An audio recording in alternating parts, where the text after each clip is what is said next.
Произведение Тулена Абдика «Таласбай».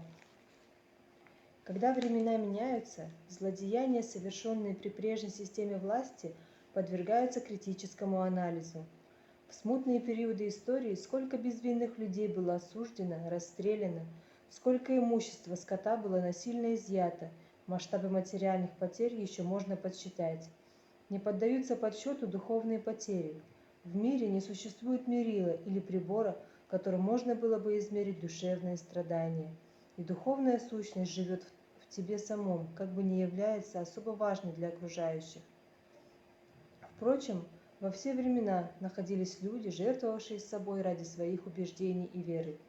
В старинных поэмах и легендах о любви судьба героев, принесших себя в жертву, тесно связана со свободой непреклонного духа. Их безграничная вера в истинную любовь растоптана, и только своей смертью они могут противостоять чудовищному злу и насилию. Вероисповедание подобно любви. Невозможно подсчитать, сколько людей испытывало духовные страдания во времена тоталитарной системы, когда тысячи мечетей были разгромлены, а десятки тысяч духовных лиц были убиты или сосланы в Сибирь. Хотя моя матушка Разия не знала наизусть сур из Корана, она всю жизнь преклонялась Аллаху. Каждый день она просила Бога: «О Всевышний, только Ты один, надежда и опора моему единственному сыну». Наше детство совпало с расцветом атеизма. Учителя повторяли нам, что вера в Бога – удел невежества, сама жизнь, даже сам воздух был пропитан идеологией атеизма. Мне было интересно наблюдать, как мать начинала пугаться, когда я прибегал к ней и внезапно выпаливал: «Матушка, а Бога-то нет».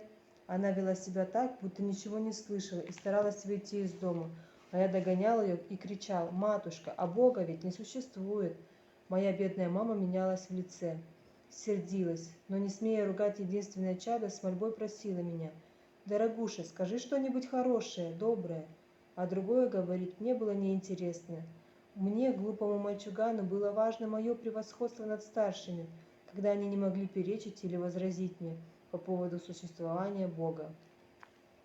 Мы были несмышленными сорванцами идеологической системы того времени. Нам внушили, что религия – это опиум для народа. Правоверных людей мы считали неугодными, но жизнь не всегда соответствовала нашим понятиям. В нашем ауле жил почитаемый всеми мулла по имени Таласбай. Его длинная белая борода серебрилась, и от него исходил лучезарный свет. Когда он читал молитву, нас поражал его пронзительный завораживающий голос. Кстати, в нашем ауле был еще один мулла по имени Мейрам.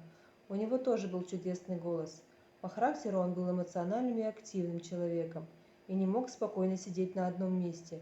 При чтении молитв он покачивал головой из стороны в сторону, словно исповедовал Всевышнему свою неизлечимую душевную боль и печаль. А звуки молитв из уст Таласбая несли в себе торжество вечных ценностей, душевное умиротворение и благодать. Закрыв глаза, он погружался в прекрасный неведомый нам мир, из которого не хотелось выходить.